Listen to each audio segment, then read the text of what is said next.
Hey, it's Rivi here for part 4 of Unit 1, which covers kind of the organic compounds. You've had this drilled into your head several times throughout your biology career in terms of 7th grade biology and then sophomore year biology, but we're going to grill it into you just a little bit more, but just a little faster. So, organic compounds. Organic compounds are important for almost all living things, pretty much. They're the things that we are made of. Anything living has been found to be made from or used in some way, shape, or form the four major organic compounds that we're going to talk about. The term organic compound refers to pretty much any compound that contains the element carbon in addition to any other elements. The other elements can be anything from oxygen, hydrogen, nitrogen, phosphorus, sulfur, iron. There's a multitude of other ones, but the ones that are right here in front of you are in fact the most common elements that you're going to find associated in organic compounds. Why are we talk about organic compounds so frequently? It's basically they are the four main things that are required in order to survive or maintain homeostasis in your life. And we're going to run through those four things real quick. So, keeping these four things in mind: carbohydrates, lipids, proteins, and nucleic acids. The one that I always have kids forget is nucleic acids. It's also the one that you don't actually, you can consume it, but you don't obtain nucleic acids from consumption of food. You already have them within your body. So we're going to dive into carbohydrates first.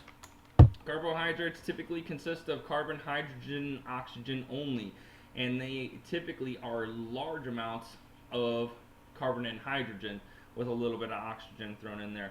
But you will typically see them form ring structures, and they are the largest source of cellular energy for the body.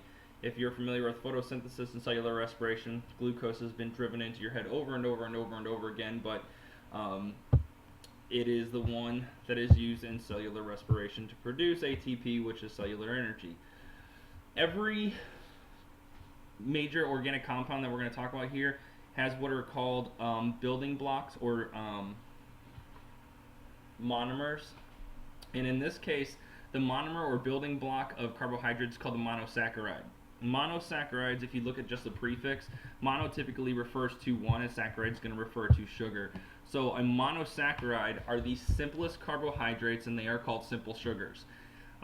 Their biggest advantages is since they only consist of one ring structure, one carbon hydrogen ring, then they are simple sugars that have the ability to break down and be used as energy relatively fast. The best examples I can give you of that are simple things like fructose. Fructose is found in fruits. That's why we always had, when we were little or when you were little, there was always that one mom or dad or family that was assigned at soccer games to bring the orange slices at halftime. The big thing about orange slices at halftime is they contain the monosaccharide fructose, which is typically associated with fruit. Fructose is a quick burning, quickly absorbed source of energy that your body can use. That's why it's eaten at halftime, because of the fact that you have the ability to use that energy almost instantaneously because your body doesn't have to break it down very fast. So even though the building blocks for carbohydrates are monosaccharides, monosaccharides themselves are a type of carbohydrate. If you take two monosaccharides, bind them together, or you see a carbohydrate or a organic compound structure that consists of two carbon-hydrogen rings, that is going to be called a disaccharide. The prefix di right here referring to two. Most common examples for this are going to be sucrose. Sucrose is just your table sugar. That'd be this one. Okay, that's the stuff you find in cookies, candy bars, all of that jazz right there. Again, not as simple as monosaccharides, but still has the ability to be broken down really fast. You also have lactose, which you find in milk. Lactose is a disaccharide sugar that, believe it or not, a lot of people have an allergy to or lack the ability to digest that. It's called being lactose intolerant. Then you have those that are maltose, that's grain. You find those in a lot of bread, things of that nature. But in order to be used in your body, they have to be broken down into individual monosaccharides. That's why they're a little bit more complex, take a little bit longer than monosaccharides to be absorbed and for that energy to be actually used. Polysaccharides, the prefix poly referring to many. The most common example I can give you for that is glycogen. Glycogen stores tons and tons of energy within its bonds. Polysaccharides are composed of ring structures of more than 2 if you're trying to identify them. So if we're looking at this right here, if you notice right here, each corner, aside from this one that is an O, which is oxygen, each corner of this ring structure is composed of carbon. So you will see that carbon is prevalent in here, and this ring structure only having one ring, mono, referring to that being a monosaccharide. If you take 2 of these ring structures, bond them together, and you end up with 2 disaccharide, which the example there would be sucrose, and polysaccharides, which are typically your starches. Starches are found in potatoes. You also have cellulose, which is the complex carbohydrate that's found in plant material, extremely complex, many rings, polysaccharides, harder to break down. Humans actually do not have the ability to break down cellulose. Animals that typically do have a very specific digestive system, things like cows, which multiple stomachs and multiple ways to digest outside of what a simple human being does, that allows them to harness the energy within that. But the downside is, in order to harness that energy, you expend a lot of energy, so you end up having to eat a lot, which is why cows spend their entire day eating. Anyways, polysaccharides referring to many ring structures, so this would be a polysaccharide. Now we're diving into lipids. Lipids are really important because lipids are actually the largest component of cell membranes. If you remember, cell membranes are semi-permeable, being able to selectively pick what goes in and out based on the structure of the compounds that want in, the structure that lets out, and concentration gradients based on higher concentration in, higher concentration out, and there's also facilitated diffusion, and there's also active transport, but that is all controlled by the cell membrane, which is largely composed of lipid. That's why they call it the phospholipid bilayer. Lipids are mostly carbon and hydrogen with a little oxygen. A lot of times we will hear them referred to as hydrocarbons, but they form the essential structural components of cells, particularly the cell membrane. They act as very important energy reserves. This is where you hear of body fat being stored, and it's a source of energy. The reason why they are a big component of cell membranes is they have a hydrophilic head and a hydrophobic tail, which allow it to aid in the transport of water across the cell membrane. They consist of 2 building blocks or monomers. One is called a fatty acid chain and the other is called a glycerol molecule. One of the major components of lipids is that they're going to be insoluble in water. Insoluble means they cannot be dissolved. Every time you think of this, think of making spaghetti where you got to put that little bit of oil in when the water boils just before you put the noodles in, and the oil never dissolves into the water. It always just kind of globs up and floats to the surface. That means it's actually insoluble in water. 12 to 18% of your total body weight for men is typically composed of lipids, and then 18 to 24% for women. That's total body weight, but that's not exactly target amount. The most common examples of lipids are going to be fatty acids, fats, oils, waxes. Yes, you have waxes in your body, not candle wax. Steroids. Steroids are typically a group of hormones. Don't confuse these with necessarily with anabolic steroids that athletes are getting busted injecting themselves with, but even though the ones that athletes are injecting themselves with are exactly steroids in the fact that they are lipids. And you have phospholipids, which are composed in the cell membranes. So remember, running back to the monomers, this is a very simple diagram of what a lipid looks like. Here's your glycerol monomer, and there's fatty acid chains attached to the glycerol molecules. Here's a more complex example, whereas you look again right here, here's the glycerol and the fatty acid chains. And if you notice, every green molecule represents carbon, every white molecule represents hydrogen, mostly carbon and hydrogen, and the red is oxygen. What I also want you to pay attention to is that these are extremely long chains of carbons and hydrogens. They do not form ring structures, and they typically consist, again, largely of carbon and hydrogen.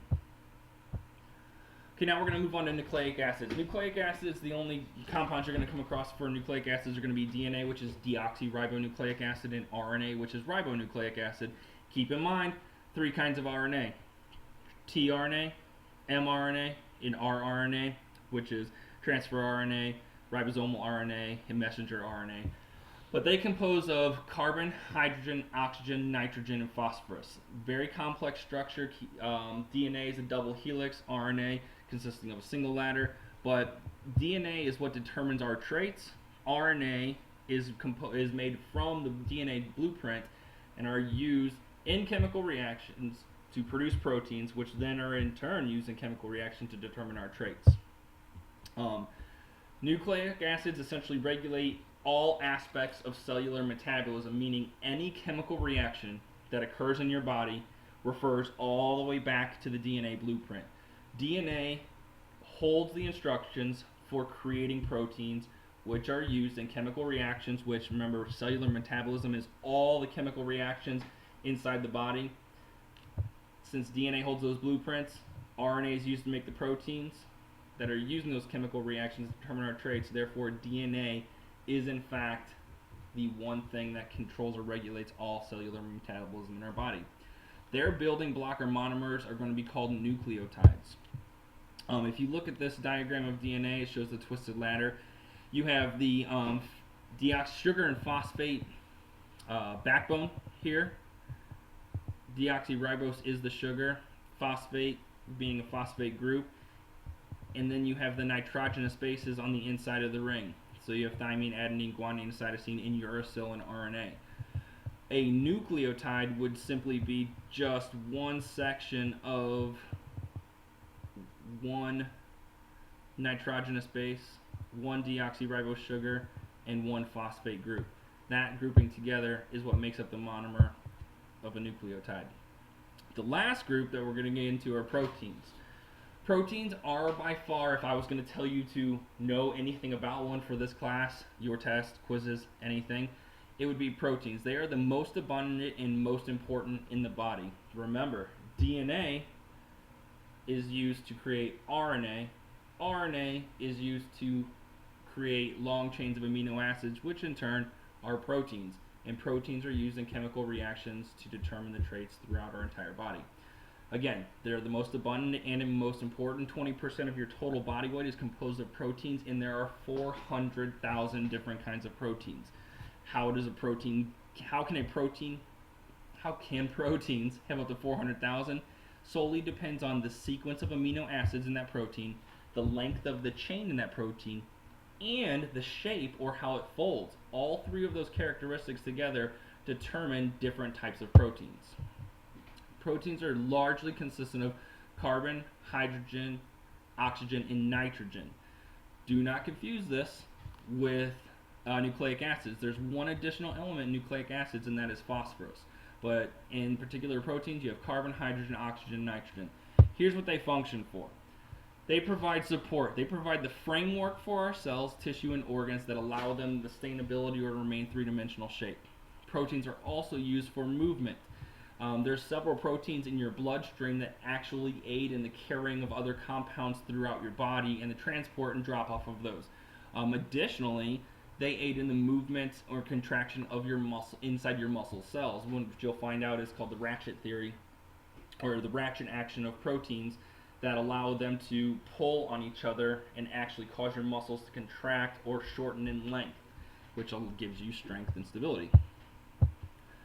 You also find, again, transport of molecules throughout the blood, and you have buffering. Buffering essentially is maintaining your blood's ability to not become too acidic or too basic.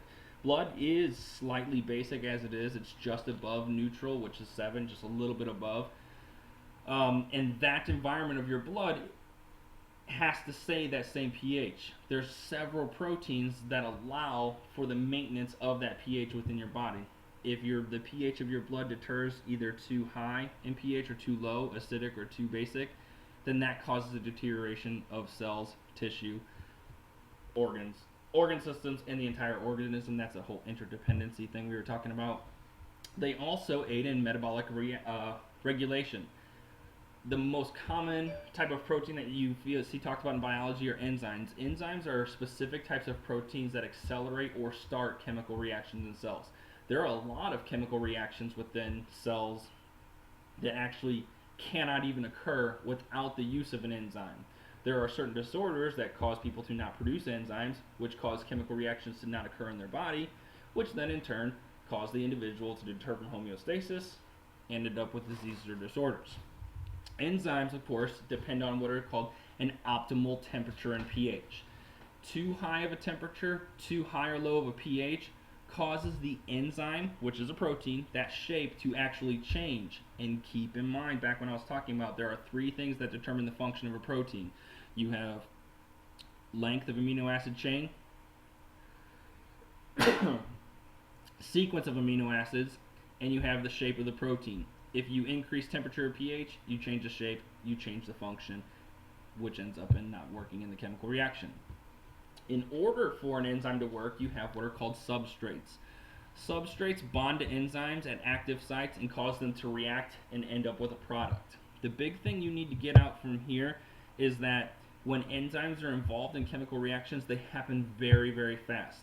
The lack of enzymes can actually cause them to go a lot slower.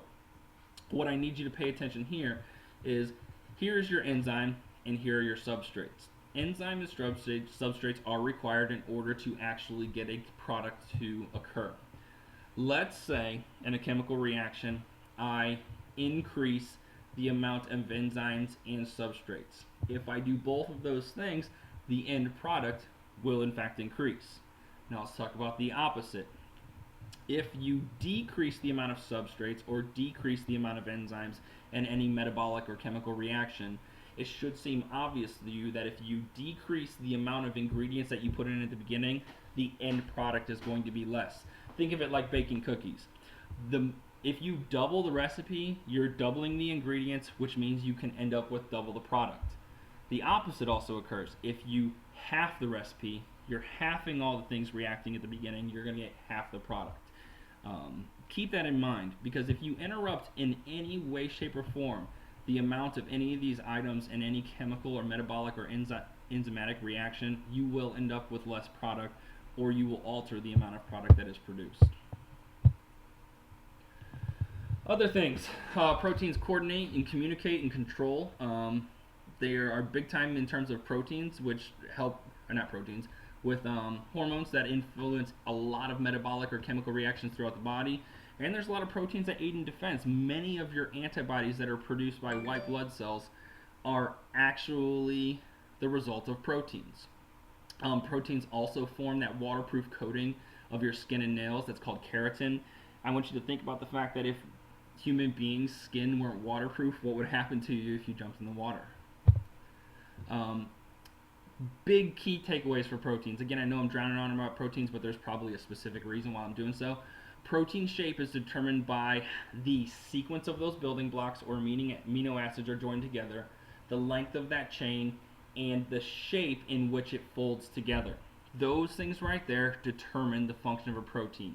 The function of a protein can therefore be altered if the pH within that cell or wherever that protein is being used is altered, either becoming too acidic or too basic, and also with an increase or decrease in temperature can change or alter protein shape, which changes its function. Hopefully you're able to understand this. I know it was quick. You spent a lot of time on this on Gen Bio. We are spending exactly the amount of time I've allotted to in this video. If you have any questions whatsoever, let me know. You can use this video plus the lecture notes plus the PowerPoint plus the outline to complete both assignments and your homework. If you need anything, please don't hesitate to email me. See you later.